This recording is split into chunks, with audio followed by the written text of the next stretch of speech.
Picture this. A sergeant on deployment on the other side of the world, focused on defending his country. Suddenly, amid reports and orders, an unexpected email explodes on his screen. The divorce papers.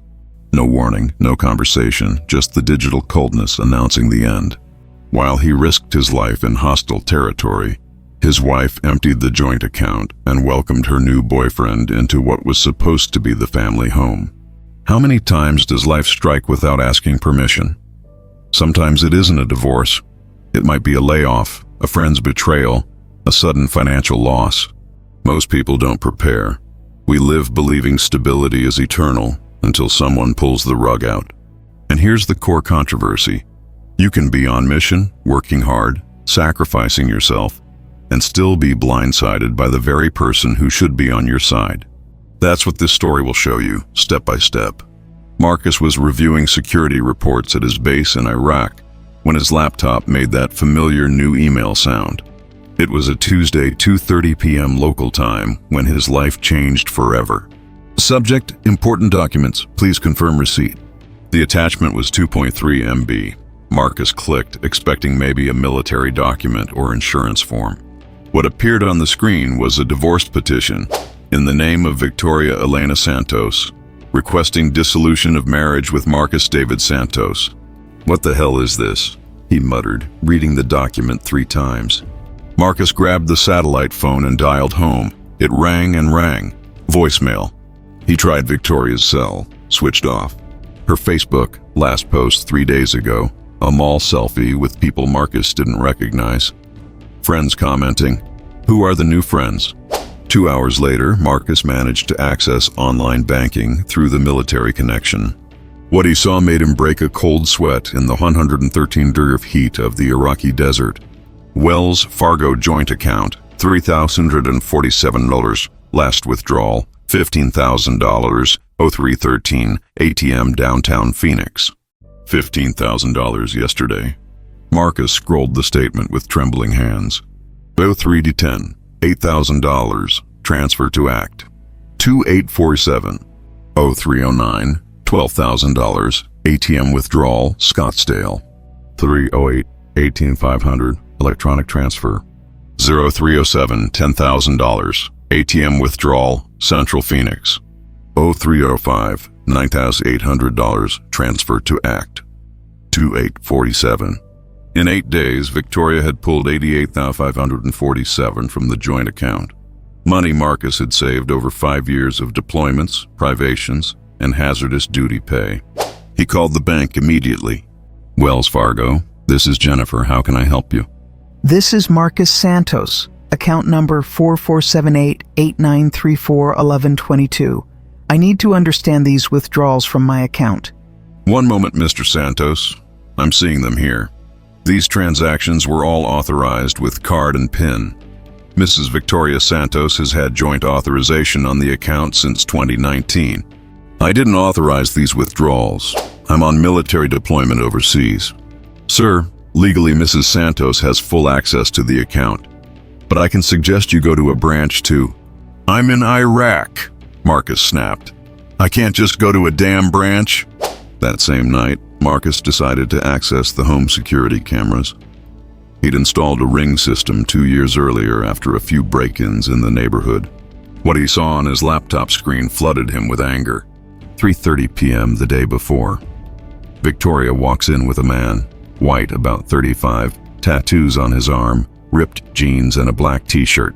They're laughing. He's carrying shopping bags. 5:45 p.m. The same man leaves the house carrying a TV. The living room TV. The TV Marcus bought last Christmas. 8:22 p.m. Victoria and the man return. This time he's driving Marcus's Honda Civic. Marcus paused the video and zoomed in. The man was wearing an Arizona Cardinals t-shirt, Marcus's favorite t-shirt. He kept watching the previous days. The pattern repeated. The man coming and going like he owned the place. In the 0308 video, Marcus saw them loading boxes into a moving truck. It wasn't just their savings disappearing.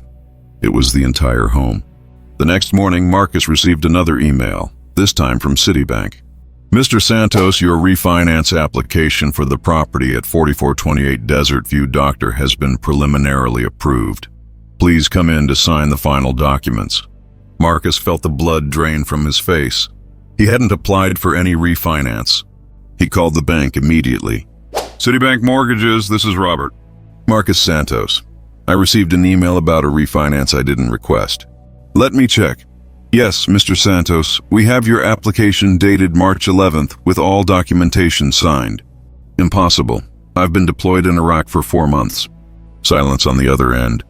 Sir, are you saying you did not sign these documents? Exactly.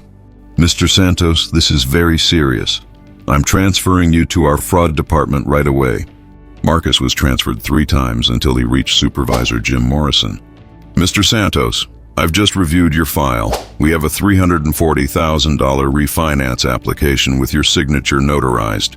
The document was presented by Mrs. Victoria Santos, who identified herself as your attorney in fact. I never gave anyone power of attorney. Sir, I'll need you to come in person with military documentation proving you were out of the country on those dates. I'm speaking to you from Iraq, Marcus roared. I'll email all my deployment documentation, and I want that thing frozen now. Marcus knew he needed professional help. He called Thomas Mitchell, an attorney he'd met during a military compensation case years earlier. Thomas, it's Marcus. I need urgent help. Marcus, man, I heard you were in Iraq. You okay? No, Thomas. Nothing's okay. Victoria drained our accounts. She's trying to sell the house with a forged signature, and there's a guy living there. Easy. How much money are we talking? Almost 90 grand. And she forged my signature on bank documents. Thomas went quiet for a few seconds. Marcus, this isn't a contentious divorce. This is federal crime. Document forgery, bank fraud, embezzlement. If proven, she could get 5 to 10 years. What do I do? First, document everything. Every transaction, every camera clip, every document. Second, you need to file criminal charges. Third, we're going to find out who that guy in your house is. Thomas hired a private investigator, Jake Collins, a former cop specializing in marital fraud. Within 48 hours, Jake identified Victoria's lover, Derek Thompson, 34, from Nevada. Rap sheet 2018, credit card fraud, 18 months probation. 2019 DUI, license suspended. 2020 embezzlement, $12,000 from a business account. 2022 probation violation, 6 months in jail. Marcus, Jake said over the phone. This guy's a pro. He didn't meet your wife by accident. What do you mean? Derek Thompson has a pattern. In the last 3 years, he's gotten involved with at least 4 women married to deployed service members. All lost money, all had properties sold irregularly. Marcus's stomach dropped. You're saying my wife?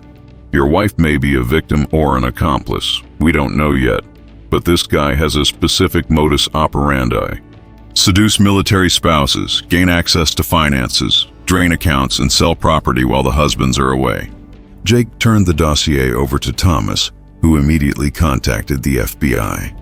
Crimes against active duty service members fall under federal jurisdiction. Special Agent David Kane, a 15-year FBI veteran, took the case. Gentlemen, Kane said in their first video meeting, you've stumbled onto something much bigger.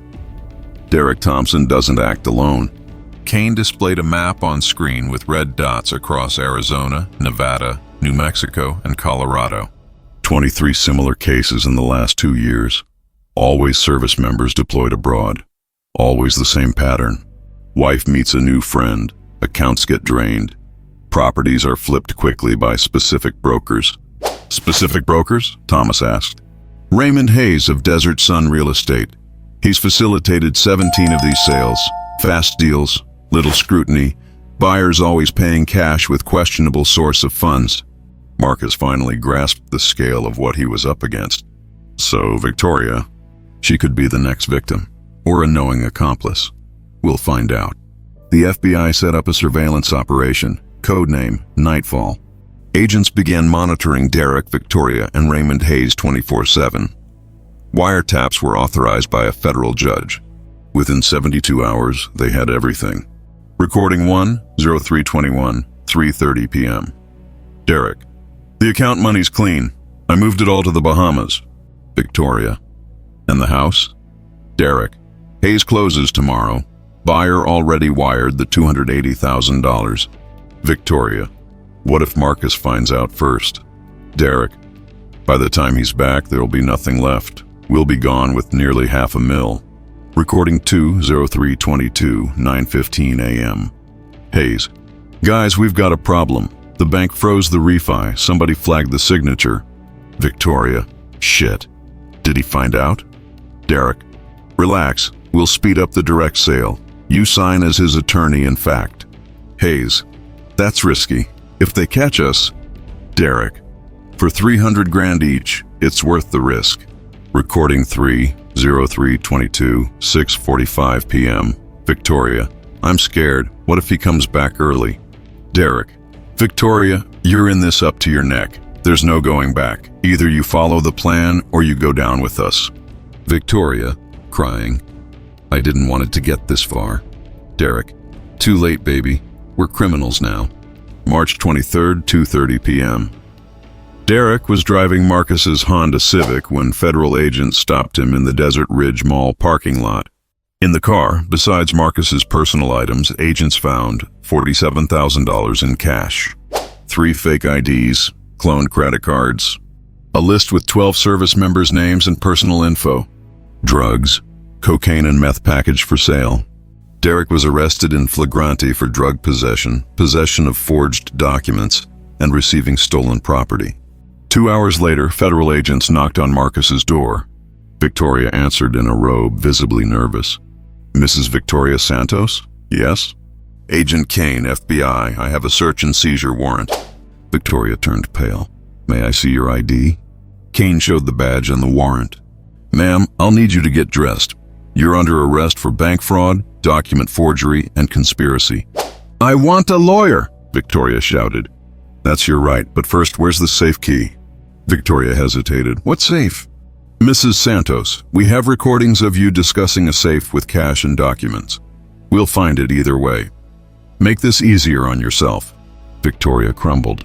It's in the bedroom, behind the picture.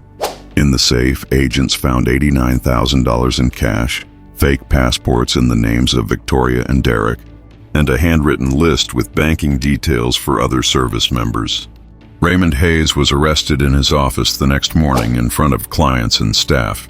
Raymond Hayes, you are under arrest for money laundering, real estate fraud, and criminal association. Hayes tried to bolt out the back, but agents had the building surrounded. On his desk, investigators found sales contracts for 23 military-owned properties, all with irregularities. On his computer, emails detailing how to bypass bank checks and forge powers of attorney. 6 months later, Marcus returned from Iraq to testify in what had become a national case. The media dubbed it Operation Broken Heart, the largest fraud network against service members ever uncovered in U.S. history.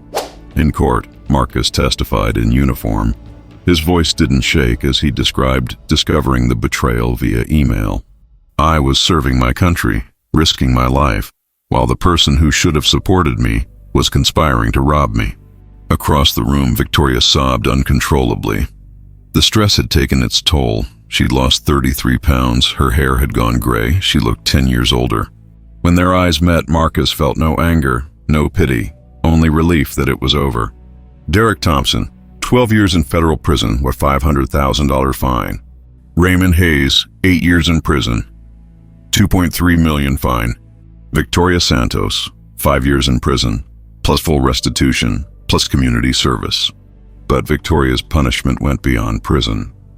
Public humiliation. The Arizona Republic front page. Military wife robs husband at war. Total loss of assets.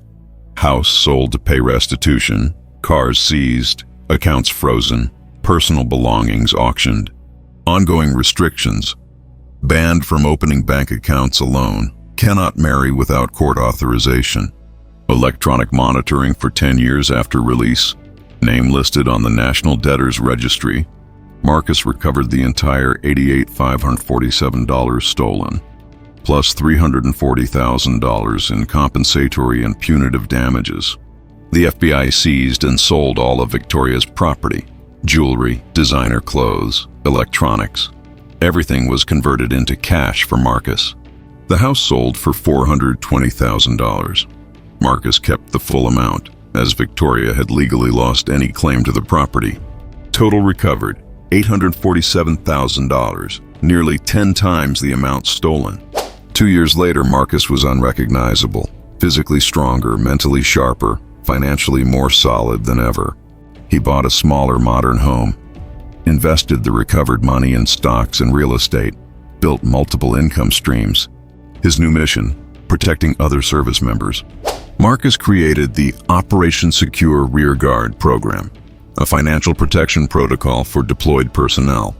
The program includes bank accounts requiring dual authorization, automatic monitoring of suspicious transactions, a network of attorneys specializing in crimes against service members, an alert system for property sales. Results in 2 years: 847 service members protected, 23 fraud attempts prevented, $12.3 million in assets preserved. Marcus met Elena Rodriguez, a veteran nurse from Afghanistan, at a financial safety talk. Elena had lost her first husband in combat. She understood both the pain of loss and the importance of absolute honesty. Unlike Victoria, Elena was completely transparent.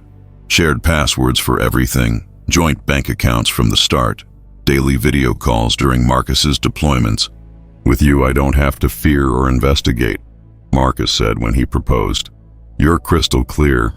The wedding was simple, on base with 50 guests, no frills, all about real commitment. Today, Marcus serves not only as a soldier, but as a guardian of other soldiers. Victoria Santos today, serving time in a federal women's prison, works in the laundry for 0.23 hour. Banned from using the internet or social media, receives visits only from her mother once a month. Attempted suicide twice in prison. Derek Thompson today, maximum security prison, assaulted by other inmates. Service members are respected even behind bars. Lost 3 teeth in a fight in isolation 23 hours a day. Raymond Hayes today, permanently lost his real estate license. His wife left him, house foreclosed, works as a janitor in prison. Marcus takes no joy in their suffering, but he recognizes that justice was done. The true victory: his personal pain became a shield for hundreds of other service members. His case changed federal laws and created banking protocols that protect those who protect the nation. Marcus proved that when you respond to betrayal like a strategist instead of a victim, you don't just survive, you win outright. And that complete victory is the only adequate answer for those who dare betray someone who serves their country. Enjoying the story? Subscribe and hit like. New episodes daily. Want to support the channel? Buy me a coffee at ko-fi.com/bonzafate.